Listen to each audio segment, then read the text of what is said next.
Bonjour à tous, c'est Gilles Mention, je venais vous saluer aujourd'hui. Je vais tirer quelques cartes d'un jeu chinois pour voir un petit peu la situation d'aujourd'hui. On va faire un peu différemment, c'est faire passé, présent, futur. Voilà. Invisible et visible. Alors le passé, d'où on vient, c'est-à-dire c'est la roue de la fortune, c'est tous les éléments. Ici on a la tortue, le tigre, le dragon et le phénix qui harmonise tout cet ensemble. Et donc pour le moment, là, c'est vraiment le 9 de la situation actuelle, c'est le 9 de pièces. C'est un dieu qui amène Dieu de la prospérité et de l'abondance. Donc c'est plein de bonnes choses. Il faut recevoir cette abondance, se préparer à la recevoir. Et le futur, c'est la force. Alors c'est quelque chose d'extraordinaire, c'est dompter le tigre de la peur. C'est l'ouverture du cœur, c'est toutes les bonnes choses de la vie. Ce qui est invisible, c'est le roi d'épée. Alors le roi d'épée, c'est vraiment business, c'est-à-dire le contrôle, le maintien, l'organisation, l'intelligence, l'intégrité, c'est toutes ces choses au service du monde matériel.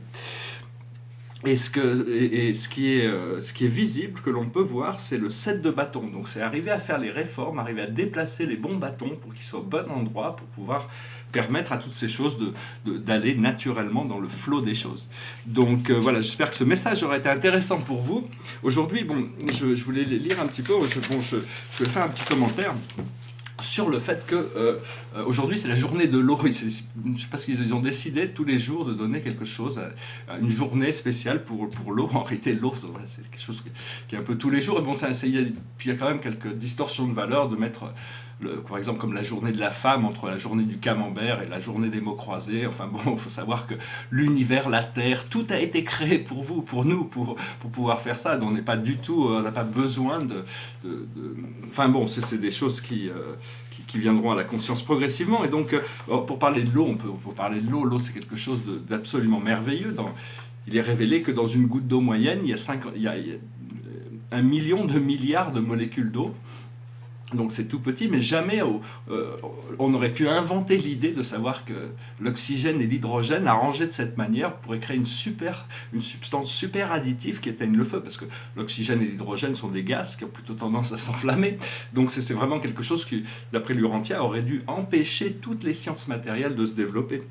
Et donc, mais bon, on n'a pas encore vraiment saisi la magie du cadeau qui est l'eau. Alors je vais lire un petit poème, je vais commencer avec ce jeu chinois. C'est un livre absolument extraordinaire, si vous ne l'avez jamais lu, ça s'appelle le Tao Te Ching. Alors il y a plein de versions, c'est un très vieux livre, en chinois il n'y a que 5000 caractères, ou moins de 5000 caractères. C'est 81 poèmes, bon moi je m'en suis bien servi, j'ai fait des tableaux sur ces choses, et donc c'est un livre que j'ai beaucoup étudié. Et le 8e poème est sur l'eau, donc je pensais que ce serait intéressant de le lire. Il dit « Le bien suprême est comme l'eau. La vertu de l'eau, c'est de servir à tous sans querelle. Il séjourne dans des lieux dédaignés des humains. C'est en cela qu'elle est proche de la voie. Pour l'habitation, le bien se manifeste dans l'emplacement. Pour la pensée, le bien se révèle dans la profondeur. Pour l'offrande, le bien se manifeste par l'amour. Pour la parole, le bien résulte de la vérité. Pour l'art de gouverner, le bien se manifeste par l'ordre. Pour l'action, le bien résulte du talent. Pour le mouvement, le bien résulte du choix du moment. Qui renonce à rivaliser échappe à toute critique. Donc voilà, c'est un petit poème sur l'eau qui est quand même très très profond. Je vais juste lire aussi le premier poème qui est quand même assez important. J'ai fait plusieurs tableaux sur ce poème. Il est traduit par le sens. Le sens que l'on peut exprimer n'est pas le sens éternel. Le nom que l'on peut proférer n'est pas le nom éternel. J'appelle non-être le commencement du ciel et de la terre. J'appelle être la mère des êtres individuels.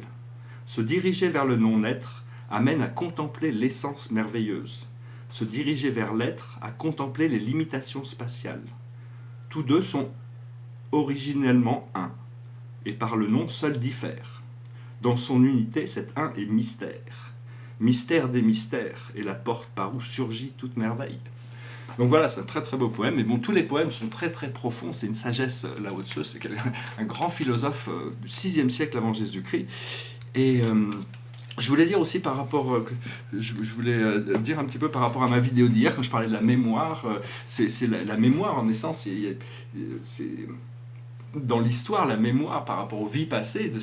Au départ, c'est Mnémosyne qui est la déesse de la mémoire, et elle a eu les muses avec Zeus, qui sont les porteuses de la mémoire, qui révèlent à Hésiode la plus grande histoire que l'humanité n'a jamais connue, celle de l'Olympe. Ils sont transporteurs d'une mémoire, et donc ils révèlent tout ça.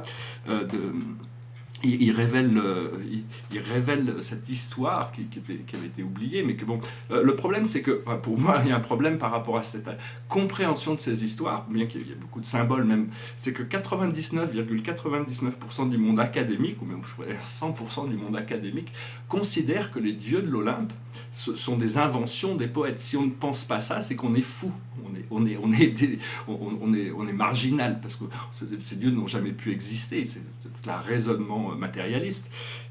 Mais en réalité, c'est l'évolution de toute cette mythologie, c'est l'astrologie. C'est-à-dire que, bon, comme les astronomes, il y en a qui croient pas en l'astrologie, c'est pareil. Donc, mais en réalité, c'est un nouveau niveau d'interaction après que ces entités ont choisi de continuer à participer à cet autre niveau. Je voulais aussi finir par... bon, parce qu'il y a pas mal de choses qu'on peut toujours discuter, mais je ne vais pas faire trop long. Je voulais juste montrer ce tableau, ça s'appelle l'échelle de Jacob. Alors c'est un personnage qui se met en dessous du tableau, on dirait un peu un Roscoe ici, et puis il est en train de surfer sur des surfboards, et puis il tient cette lumière là, et à l'intérieur il est accroché à cette échelle d'évolution. Je trouve ça assez intéressant. C'est un tableau de 2005, et on m'a posé une question par rapport à ce tableau, c'est par rapport au carré rose là. Il faut voir que voilà, le carré rose et le carré jaune, il y a un carré jaune de l'autre côté, c'est-à-dire c'est le rose et le jaune, c'est le pouvoir de l'amour et le pouvoir de la sagesse, le jaune et le rose, et donc, mais c'est des choses qui étaient là au début, avant même que c'était une sorte de...